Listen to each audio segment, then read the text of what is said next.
السلام عليكم ورحمة الله وبركاته.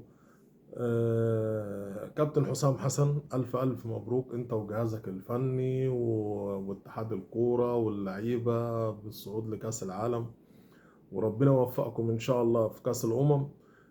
بإذن الله. طرق اللعب اختلفت، المنتخبات اختلفت، وإن شاء الله في كأس العالم نعدي المجموعات بإذن واحد أحد إن شاء الله بإذن الله.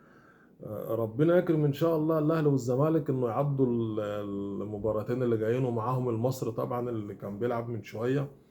ربنا يوفقهم ان شاء الله جميعا، وبيراميدز اللي هيلعب ان شاء الله في السوبر ان شاء الله الافريقي ان شاء الله مع الفريق المغربي. وربنا يوفقهم ان شاء الله باذن الله، ويكرم الزمالك ويطلعوا من الضغط اللي هم فيه، اللي هم مش قادرين يطلعوا منه لغايه دلوقتي. ان شاء الله ربنا يوفقهم ان شاء الله باذن الله، ويكرمنا ان شاء الله في كاس العالم في المجموعات باذن الله، ان احنا نعدي الدور الثاني ان شاء الله باذن الله. السلام عليكم ورحمه الله وبركاته.